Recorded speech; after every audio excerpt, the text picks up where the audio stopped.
Hello दोस्तों, welcome to my YouTube channel career approach में आप लोगों का स्वागत है। आज के इस वीडियो में हम लोग संविधान से रिलेटेड महत्वपूर्ण क्वेश्चन की प्रैक्टिस करेंगे। और आज के इस प्रैक्टिस में हम लोग जो टॉपिक कवर करेंगे, संविधान की विशेषताएं एवं दर्शन से रिलेटेड क्वेश्चन की प्रैक्टिस करेंगे और टॉपिक को कवर करेंगे। तो क्वेश्चन करने से पहले हम लोग जो है संविधान की कुछ विशेषताओं के बारे में वन लाइनर को देखेंगे।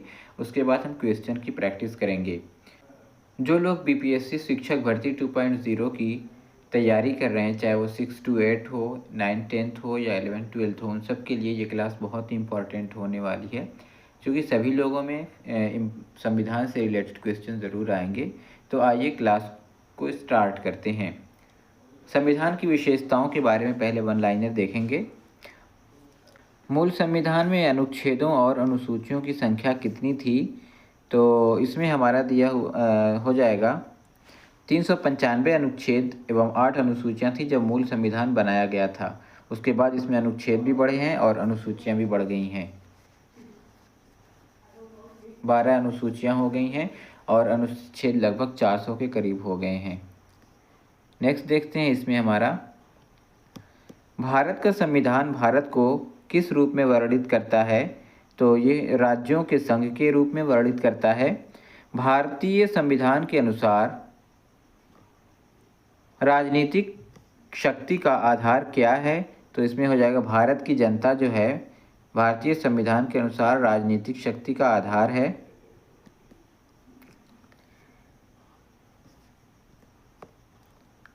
पंथ निरपेक्ष शब्द को किस संवैधानिक संशोधन द्वारा संविधान में सम्मिलित किया गया था?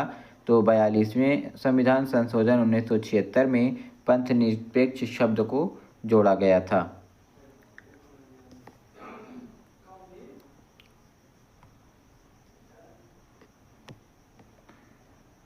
संविधान भारत का संविधान भारत के लिए किस प्रकार की सरकार की व्यवस्था करता है? तो ये संसदीय प्रकार की व्यवस्था करता है और संसदीय प्रणाली ब्रिटेन से ली गई है। भारतीय गणराज्य का संवैधानिक अध्यक्ष कौन होता है? तो इसमें राष्ट्रपति होता है। संविधान में सम्मिलित नीति निर्देशक तत्व विश्व के किस संविधान से प्रेरित हैं? तो नीति निर्देशक के तत्व आयरलैंड से लिए गए हैं। केंद्र और राज्य सरकारों के बीच विवादों का हल किसके अधिकार क्षेत्र में होता है? तो ये उच्चतम न्यायालय के क्षेत्र में होता है। भारतीय संविधान का स्वरूप संघात्मक है अथवा एकात्मक है? तो ये दोनों का समन्वय है भारत में। भारतीय संघीय संविधानों की संशोधन प्रक्रिया नम्य होती है या अनम्य होती है? तो ये हो जाएगा अनम्य होती है। संघीय शासन प्रणाली संविधान में कहाँ से लिया गया है? तो संघीय शासन प्रणाली कनाडा से लिया गया है। संविधान में आपातकालीन उपबंध कहाँ से लिया गया है? तो आपातकालीन जर्मनी से लिया गया है। भारतीय संविधान मुख्य रूप से किससे प्रभावित है? तो यह भारत सरकार अधिनियम 1935 से मुख्य रूप से प्रभावित है। बाकी अलग अलग जगहों से भी संविधान लिया गया है, संविधान के स्रोत हैं, लेकिन ज़्यादातर जो प्रभावित है वो 1935 के अधिनियम से है। प्रस्तावना का अभी तक कितनी बार संशोधन किया जा चुका है? तो एक बार संशोधन हुआ है प्रस्तावना में। संशोधन की प्रक्रिया विश्व के किस संविधान से प्रभावित है? तो दक्षिण अफ्रीका से संशोधन की प्रक्रिया ली गई है और ये जो अनुच्छेद 368 में है संविधान संशोधन की प्रक्रिया। संरचनात्मक लोकतांत्रिक प्रणाली कहाँ से प्रेरित है? तो ये ब्रिटेन से लिया गया है। भारतीय संविधान समाजवादी व्यवस्था पर जोर देता है अथवा पूंजीवादी? तो दोनों के मध्य की स्थिति पर जोर देता है। भारत की संविधान समाजवादी व्यवस्था पर भी जोर देती है और पूंजीवादी पर भी जोर देती है।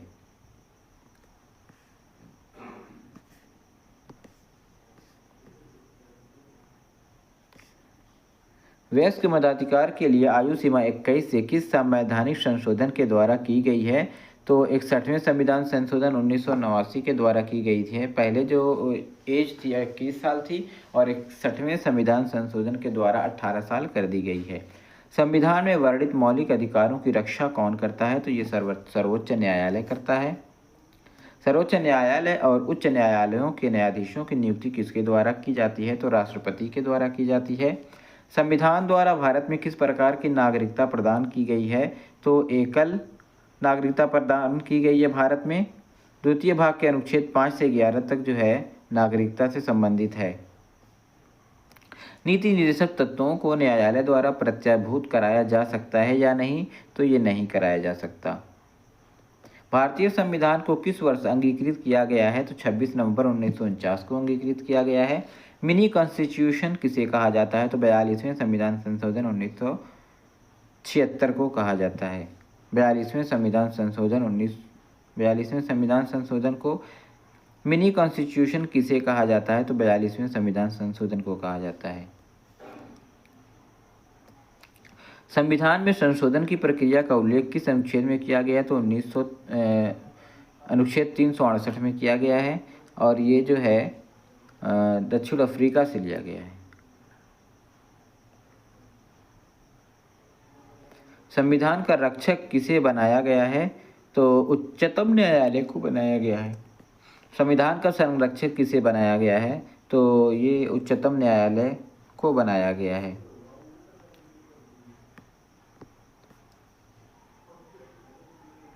संविधान की आत्मा किसे कहा गया? तो संविधान की आत्मा प्रस्तावना को कहा गया है। कार्य संचालन में राष्ट्रपति की सहायता कौन करता है? तो मंत्री परिषद करती है।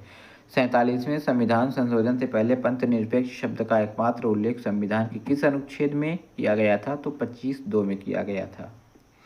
तो ये वन लाइनर जो इम्पोर्टेंट थे, इसकी जो श्रृंखला है यहाँ पे ख़त्म हुई है। अब आगे हम लोग क्वेश्चन की प्रैक्टिस करेंगे।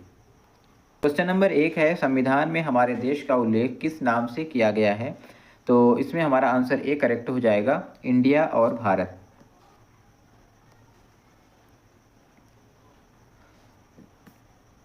नेक्स्ट क्वेश्चन है, भारतीय संविधान की प्रस्तावना के संदर्भ में निम्नलिखित में से कौन सा क्रम सही है? तो इसमें हमारा आंसर डी करेक्ट हो जाएगा।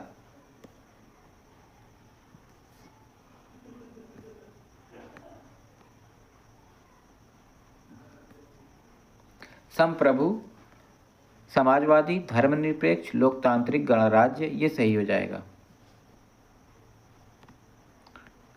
नेक्स्ट क्वेश्चन है, निम्नलिखित उदाहरण में हम भारत के लोग भारत को एक संप्रभु, समाजवादी, धर्मनिरपेक्ष, लोकतांत्रिक, गणराज्य बनाने और उसके सभी नागरिकों को सुरक्षित करने का संकल्प लेते हैं। न्याय, सामाजिक, आर्थिक और राजनीतिक विचार, अभिव्यक्ति, विश्वास और पूजा की स्वतंत्रता, स्थिति और अवसर की समानता और उन सभी के बीच प्रचार करना, व्यक्ति की गरिमा और राष्ट्र की एकता और अखंडता को सुनिश्चित करने वाली बंधुता हमारी संविधान सभा में यह एक्स द्वारा किसके द्वारा इस संविधान को अपनाता है, अधिनियमित करता है और खुद को देता है। तो एक्स का क्या मतलब है यहाँ पे पूछा गया है।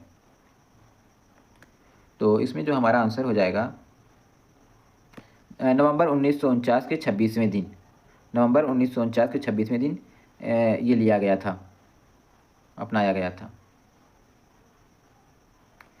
इसका मतलब जो हमारा संविधान बनकर तैयार हो गया था 26 नवंबर 1949 को, ये उसी की डेट बताना है, इसका मतलब यही है। तो इसमें हमारा आंसर भी करेक्ट हो जाएगा।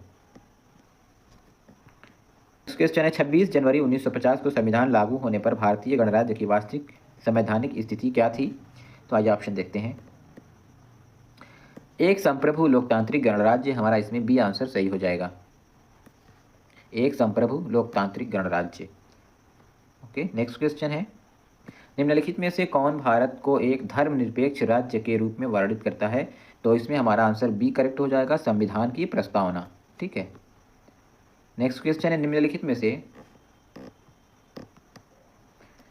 में से कौन सा शब्द भारतीय संविधान की प्रस्तावना में 1975 में शामिल नहीं किया गया था? तो इसमें हमारा आंसर हो जाएगा ए, बंधुत्व शामिल किया गया था, संप्रभु शामिल किया गया था, समानता भी था, ईमानदारी नहीं था। तो हमारा आंसर डी यहाँ पे करेक्ट हो जाएगा। भारतीय संविधान की प्रस्तावना में भारत को किस रूप में घोषित किया गया है? तो इसमें हमारा हो जाएगा एक संप्रभु, समाजवादी, धर्मनिरपेक्ष, लोकतांत्रिक, गणराज्य। ये इसका सीरियल वाइज सही है, तो ये हमारा आंसर सी करेक्ट हो जाएगा। नेक्स्ट क्वेश्चन है, समाजवादी शब्द को भारतीय संविधान की प्रस्तावना में किस संशोधन द्वारा लगाया गया था? तो ये हमारा बी आंसर सही हो जाएगा, 42वां संविधान संशोधन। संविधान की प्रस्तावना में समाजवादी और धर्मनिरपेक्ष शब्द किसके द्वारा सम्मिलित किया गया था? इसमें हमारा बी सही हो जाएगा, 42वां संविधान संशोधन।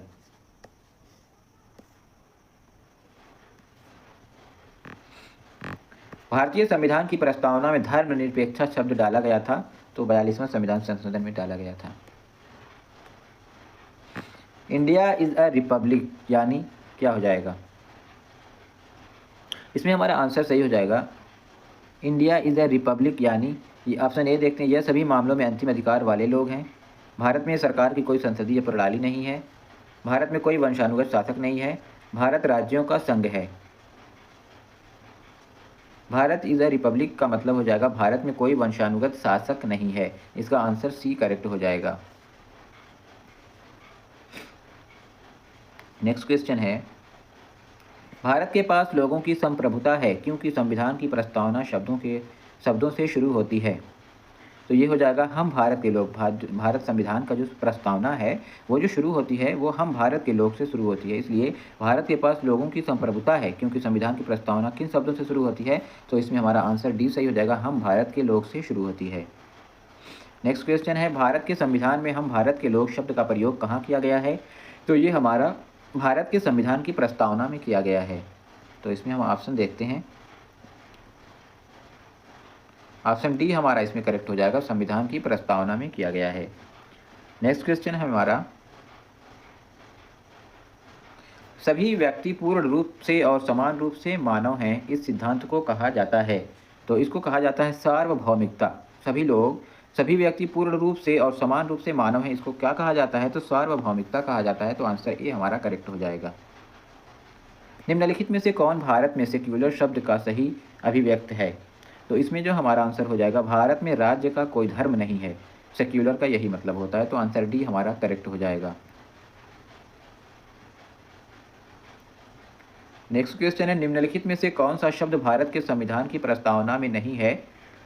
समाजवादी, धर्मनिरपेक्ष, संप्रभु, ये तीनों है, लोक कल्याण नहीं है। 16 का डी हमारा आंसर करेक्ट हो जाएगा। निम्नलिखित में से कौन सी स्वतंत्रता भारत के संविधान की प्रस्तावना में शामिल नहीं है? तो इसमें विचार की स्वतंत्रता है, अभिव्यक्ति की स्वतंत्रता है, विश्वास की स्वतंत्रता है, आर्थिक स्वतंत्रता नहीं है। तो इसमें हमारा 17 का आंसर डी करेक्ट हो जाएगा। नेक्स्ट क्वेश्चन है, भारत के संविधान की प्रस्तावना के संबंध में निम्नलिखित में से कौन सा सत्य है? तो इसका ऑप्शन देखते हैं।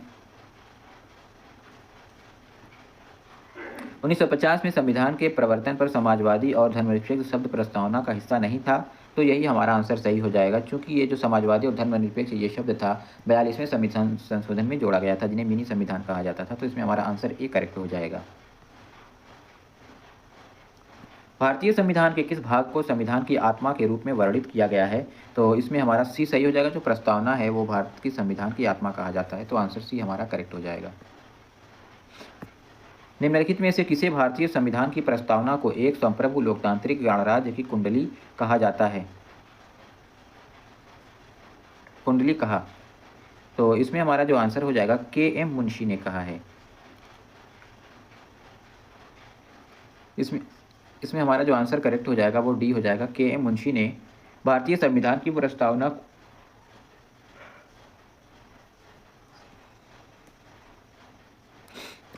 संविधान को एक पवित्र दस्तावेज किसने कहा है? तो हमारा आंसर ए सही हो जाएगा, ये डॉक्टर भीमराव अंबेडकर ने। नेक्स्ट क्वेश्चन है, निम्नलिखित में से किस मामले में सर्वोच्च न्यायालय ने कहा कि प्रस्तावना का हिस्सा है? इसमें हम आंसर देखते, भारत संघ बनाम डॉक्टर कोहली, ये नहीं है।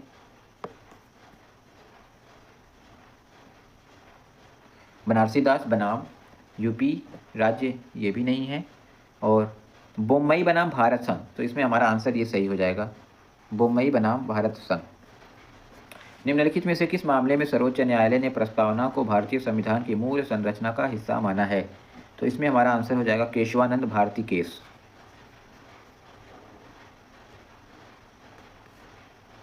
नेक्स्ट क्वेश्चन, भारतीय संविधान के उद्देश्यों में से एक के रूप में आर्थिक न्याय प्रदान किया गया है। इसमें हमारा आंसर बी करेक्ट हो जाएगा, प्रस्तावना और राज्य नीति के निर्देशक सिद्धांत। ऑप्शन बी करेक्ट हो जाएगा। भारतीय संविधान की प्रस्तावना में उल्लिखित आदर्शों और उद्देश्यों को आगे विस्तार से बताया गया है। तो इसमें हमारा आंसर सी करेक्ट हो जाएगा, राज्य नीति, मौलिक अधिकारों और मौलिक कर्तव्यों के निर्देशक सिद्धांतों पर अध्याय। आंसर सी हमारा इसमें करेक्ट हो जाएगा। भारत के संविधान के निर्माताओं का दिमाग निम्नलिखित में से किस में परिलक्षित होता है? तो इसमें हमारा आंसर ए करेक्ट हो जाएगा, प्रस्तावना।